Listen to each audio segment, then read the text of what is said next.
ಓಂ ಶ್ರೀ ಗಣೇಶ ಶಾರದಾ ಗುರುಭ್ಯೋ ನಮಃ.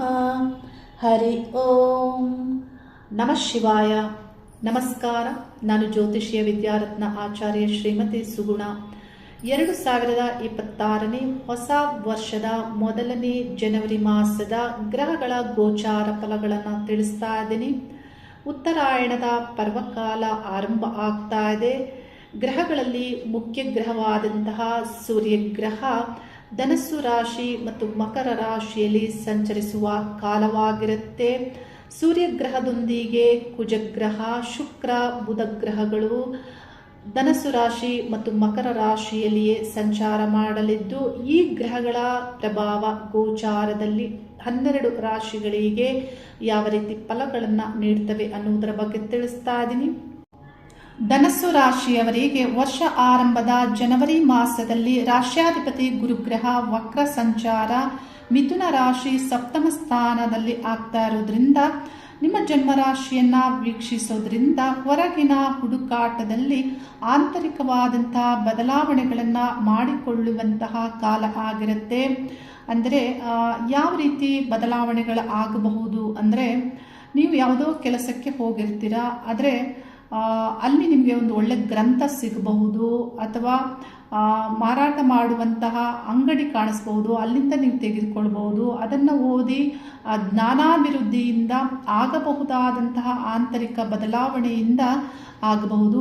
ಈ ರೀತಿ ಇಲ್ಲಿ ಗುರುಗ್ರಹ ಈ ಪ್ರಭಾವ ಮಾಡ್ತಾರೆ. ಇನ್ನು ಸಪ್ತಮ ಸ್ಥಾನವು ಪಾಲುದಾರಿಕೆಯ ಪಾರ್ಟ್ನರ್ ಸ್ಥಾನ ಆಗಿರೋದ್ರಿಂದ ಪಾರ್ಟ್ನರ್ ಅನ್ನುವಂಥ ವಿಷಯದಲ್ಲಿ, ಪಾರ್ಟ್ನರ್ಶಿಪ್ ಅಲ್ಲಿ ಹಿಂದಿನ ವಿಷಯಗಳು ಅಂದರೆ ಆ ನಿಮ್ಮ ಕೆಲಸ ಕಾರ್ಯಗಳಲ್ಲಿ ಮರುಪರಿಶೀಲನೆ ಮಾಡಿಕೊಳ್ಳುವಂತೆ, ಪುನರ್ ವಿಮರ್ಶೆ ಮಾಡಿಕೊಳ್ಳುವಂತೆ, ಆನಂತರ ಈ ಕೆಲಸ ಕಾರ್ಯಗಳಲ್ಲಿ ಮುಂದುವರಿಯುವಂತೆ ಇಲ್ಲಿ ಈ ಗ್ರಹದ ಪ್ರಭಾವ ಇದೆ.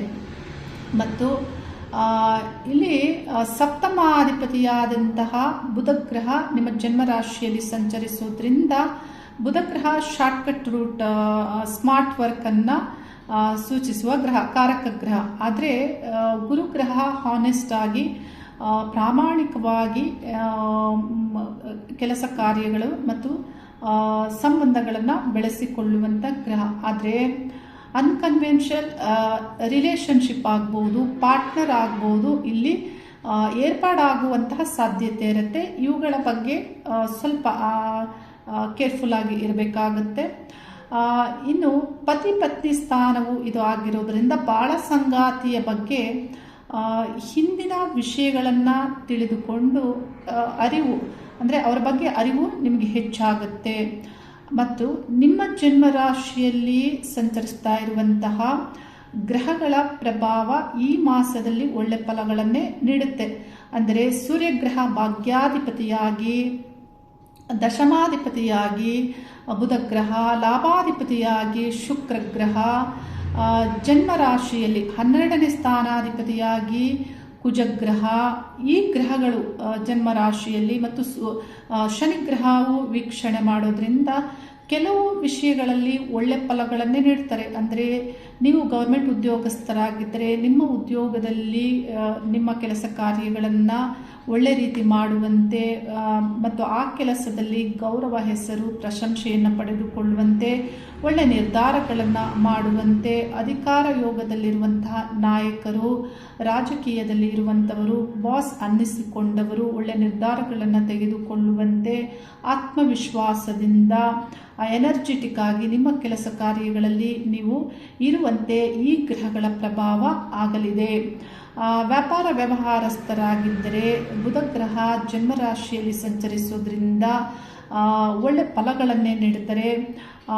ಧನಾಭಿವೃದ್ಧಿ ಆಗುತ್ತೆ, ಅದೇ ರೀತಿ ಖರ್ಚು ಆಗುತ್ತೆ. 12ನೇ ಸ್ಥಾನಾಧಿಪತಿ ಕುಜಗ್ರಹ ಇಲ್ಲಿ ಜನ್ಮರಾಶಿಯಲ್ಲಿ ಸಂಚರಿಸೋದ್ರಿಂದ ಮತ್ತು ದ್ವಿತೀಯ ಸ್ಥಾನವನ್ನು ಈ ಗ್ರಹ ಪ್ರವೇಶಿಸೋದ್ರಿಂದ, ಉಚ್ಚಗ್ರಹ ದ್ವಿತೀಯ ಸ್ಥಾನದಲ್ಲಿ ಕುಜಗ್ರಹ ಸಂಚರಿಸೋದ್ರಿಂದ ಹೆಚ್ಚಿನ ಹಣ ಖರ್ಚಾಗುವಂತೆ ಕುಜನ ಪ್ರಭಾವ ಇರುತ್ತೆ. ಈ ವಿಷಯದಲ್ಲಿ ಅಂದರೆ ನೀವು ಸರಿಯಾಗಿ ಹ್ಯಾಂಡಲ್ ಮಾಡ್ಕೊಳ್ಬೇಕಾಗುತ್ತೆ.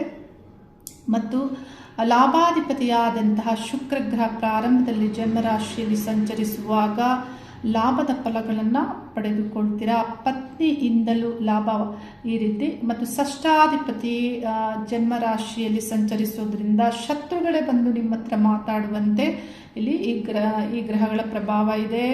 ತಾಳ್ಮೆ ಬಹಳ ಮುಖ್ಯ.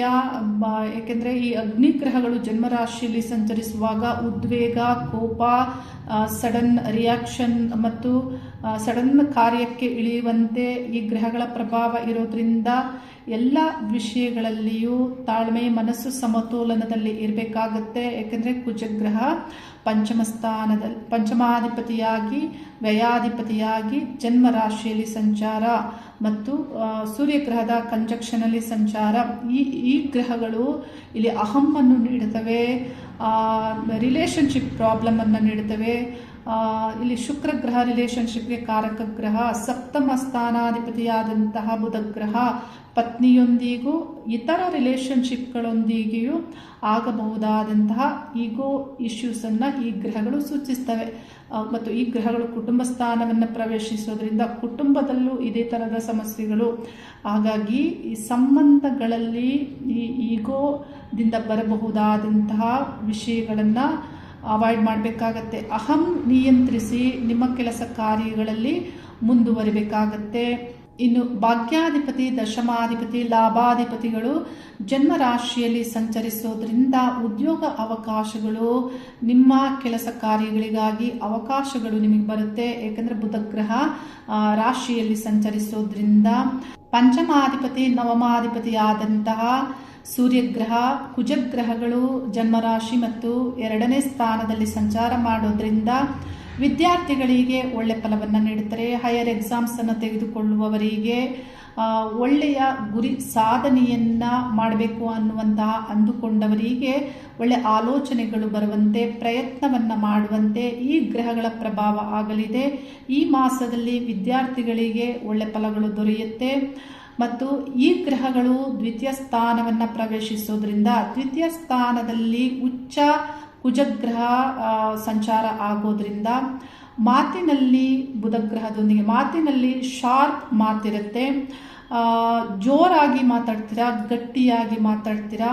ಆದರೆ ಸ್ವಲ್ಪ ಸೌಮ್ಯವಾಗಿ ಮಾತಾಡಿ, ಮಾತಿನಲ್ಲಿ ನಿಗಾ ಇರಲಿ ಅನ್ನೋದನ್ನು ನಾನು ತಿಳಿಸ್ತಾ ಇದ್ದೀನಿ. ಕಟುವಾಗಿ ಮಾತಾಡಬೇಡಿ, ಇತರರಿಗೆ ನೋವಾಗುತ್ತೆ. ಗುರುಗ್ರಹ ವಕ್ರ ಸಂಚಾರ ಆಗ್ತಾ ಇರೋದ್ರಿಂದ ಆರೋಗ್ಯದ ಮೇಲೆ ಗಮನ ಇರಬೇಕಾಗತ್ತೆ. ಗುರು ವಕ್ರ ಆಗಿ ಜನ್ಮರಾಶಿಯಲ್ಲಿ ಅಗ್ನಿಗ್ರಹಗಳ ಸಂಚಾರ ಓವರ್ ಹೀಟ್ ಆಗಬಹುದು. ಉದ್ವೇಗಕ್ಕೆ, ಕೋಪಕ್ಕೆ ಒಳಗಾಗೋದ್ರಿಂದ ಬ್ಲಡ್ ಪ್ರೆಷರ್ ಆಗಬಹುದು. ಹಾಗೆ ಹೆಚ್ಚಿನ ಕ್ರಿಯಾಶೀಲತೆಯಿಂದ ಸ್ಟ್ರೆಸ್ ಆಗಬಹುದು. ಅಗ್ನಿಗ್ರಹಗಳು ಜನ್ಮರಾಶಿಯಲ್ಲಿ ಸಂಚರಿಸುವಾಗ ಜ್ವರ ಬರುವಂತಹ ಸಾಧ್ಯತೆ ಇರುತ್ತೆ.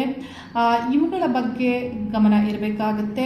ಗುರುಗ್ರಹ ವಕ್ರ ಸಂಚಾರ ಆಗ್ತಾ ಇರೋದ್ರಿಂದ ಗುರು ಸಮಾನ ದೇವತೆಗಳನ್ನು ಮನೆಯಲ್ಲಿ ಆರಾಧಿಸುವುದು, ಗುರುಗಳ ಅಷ್ಟೋತ್ತರ ಪಠನೆ ಮಾಡುವುದು, ಗುರು ಮಂತ್ರಗಳು, ಗುರು ಪಾದುಕ ಸ್ತೋತ್ರ ಪಠನೆಗಳಿಂದ ಇಲ್ಲಿ ಗುರು ವಕ್ರ ಸಂಚಾರದ ಪ್ರಭಾವದ ಕೆಟ್ಟ ಫಲಗಳು ಅವಾಯ್ಡ್ ಆಗುತ್ತೆ. ಸಾಧ್ಯವಾದವರು ಫಲಪುಷ್ಪ ತಾಂಬೂಲ ದಕ್ಷಿಣೆ ಸಹಿತವಾಗಿ ಕಡಲೆಕಾಳನ್ನು ಗುರುಗಳ ದೇವಸ್ಥಾನಕ್ಕೆ ದಾನ ಮಾಡಬಹುದು. ಇದರಿಂದ ಒಳ್ಳೆ ಫಲಗಳನ್ನು ಪಡೆದುಕೊಳ್ತೀರಾ.